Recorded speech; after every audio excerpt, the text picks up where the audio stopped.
Les noms des jours de la semaine, tels que tu les connais aujourd'hui, sont en partie un héritage laissé par les anciens Romains, puis complété par la tradition religieuse. Mais qu'y a-t-il derrière ces noms ? Les semaines correspondaient-elles à 7 jours depuis le début de la civilisation ? Découvrez cela et bien plus encore ci-dessous.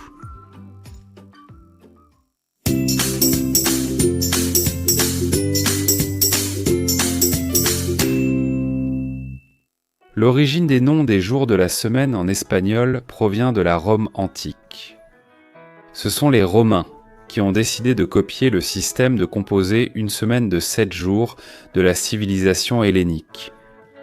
En fait, le mot osmène vient du latin tardif septimana, lui-même issu de septem, qui signifie 7. Cependant, jusqu'à ce moment-là, les Romains avaient un système basé sur des semaines de 8 jours, appelé le cycle nundinal.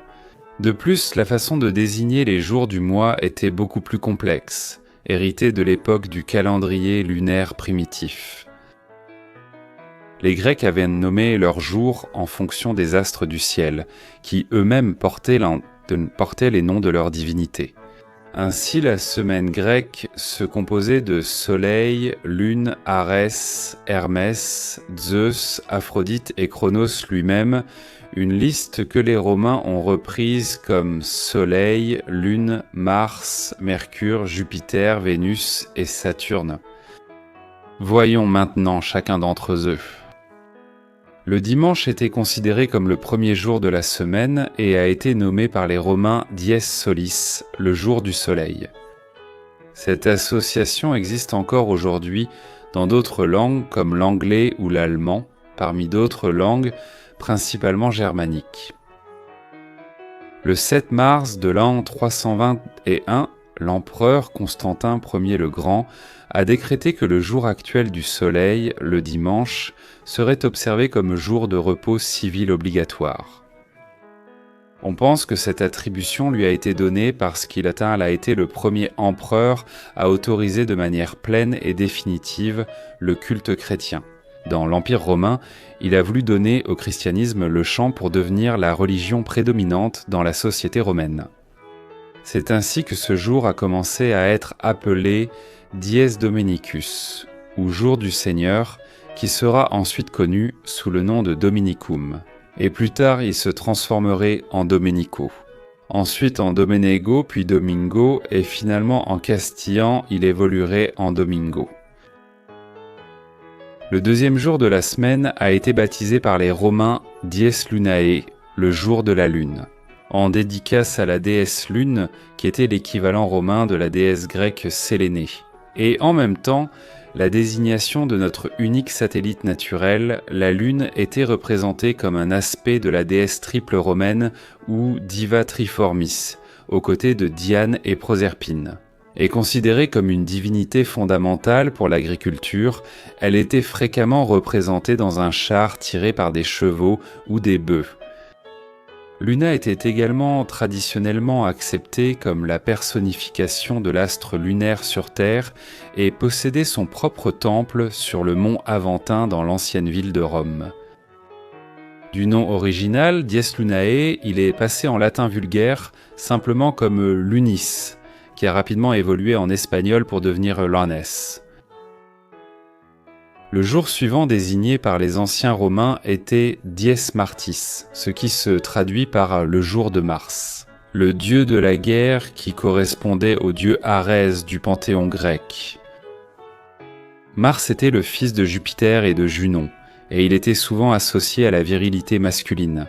Il était aussi le dieu des forces militaires et, selon la mythologie, il était connu pour avoir violé le roi. À Silvia, qui donna naissance aux jumeaux Romulus et Rémus, fondateurs de Rome, Mars est le seul dieu romain à qui un culte a été rendu. Une dédicace lui avait été faite aussi bien pour un jour de la semaine que pour un mois de l'année à travers Martius, qui est ensuite devenu Mars. En effet, c'est au mois de mars que la plupart des festivals en son honneur étaient célébrés. Sous sa forme originale, Dies Martis s'est répandu en latin tardif simplement comme Martis, puis dans le proto-roman hispanique mardi. Avant de continuer, n'oublie pas de t'abonner à cette chaîne et d'activer la cloche pour recevoir une notification des nouvelles vidéos. Après Dies Martis venait Dies Mercuri ou jour de Mercure, qui était un dieu romain, fils de Jupiter et Maia. Son nom est associé à la racine latine merc, qui signifie marchandise, et il était le dieu des gains financiers, du commerce, de la messagerie, de la communication et, curieusement, des voleurs et des tromperies. Il était également associé comme le dieu qui guidait les âmes vers les enfers. Mercure avait son propre temple au Circus Maximus dans l'ancienne ville de Rome, et il était l'équivalent du dieu Hermès dans la mythologie grecque. De la forme savante du latin dies Mercuri est venu le latin tardif Mercuri, mais en entrant dans le latin vulgaire développé dans la péninsule ibérique, il a dérivé en Mercury. Ensuite Mercury et plus tard Mercors, qui passerait au castillan médiéval comme Mircors, pour finalement devenir en castillan moderne Miercol. Le 5e jour romain a été baptisé Dies Iovis, c'est-à-dire le jour de Jupiter. Jupiter était le dieu principal du panthéon romain, le père des dieux et des hommes, et il était l'équivalent du dieu Zeus de la mythologie grecque. Il était le fils de Saturne et d'Ops, et avec sa sœur et épouse Junon, ainsi que sa fille Minerve, il formait la triade capitoline, qui représentait les divinités suprêmes romaines. Du latin classique dies Iovis dérive la forme dies Jovis, qui est ensuite passée au latin vulgaire simplement comme Jovis, puis a donné lieu à la diphtongaison Juevis, qui a finalement évolué en espagnol moderne sous la forme Jueves. Le jour suivant était le Dies Veneris, ce qui signifie jour dédié à Vénus, la déesse de la beauté et de l'amour.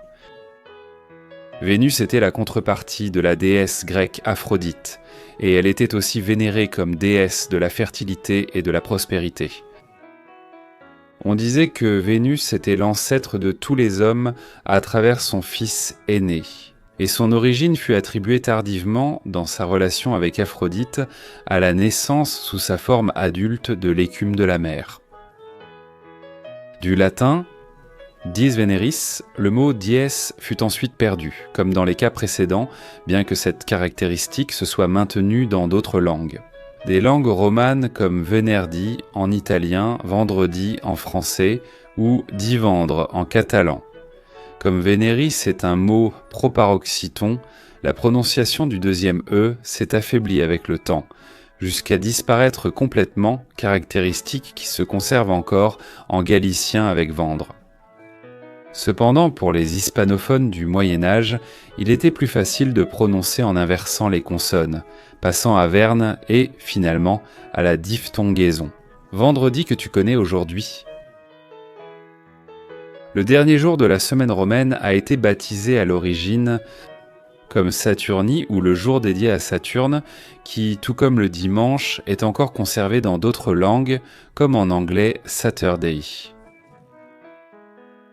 Saturne était le dieu du temps, de la génération, de l'abondance et de l'agriculture, et son équivalent grec était Chronos. Cependant, une fois de plus, c'est à cause de la religion que ce jour a changé de nom pour devenir le latin biblique Sabbatum, provenant du grec sabbaton qui dérive de l'hébreu Shabbat, signifiant jour de repos. Du latin sabbatum, il est passé au latin vulgaire sous la forme sabbato, et enfin sabbato en castillan, complétant ainsi la dénomination des 7 jours de la semaine. Et c'est tout pour aujourd'hui. Si cette vidéo t'a plu, n'oublie pas de mettre un like et de t'abonner à cette chaîne. Je t'invite aussi à activer la cloche pour être informé lorsqu'une nouvelle vidéo sera publiée. À bientôt.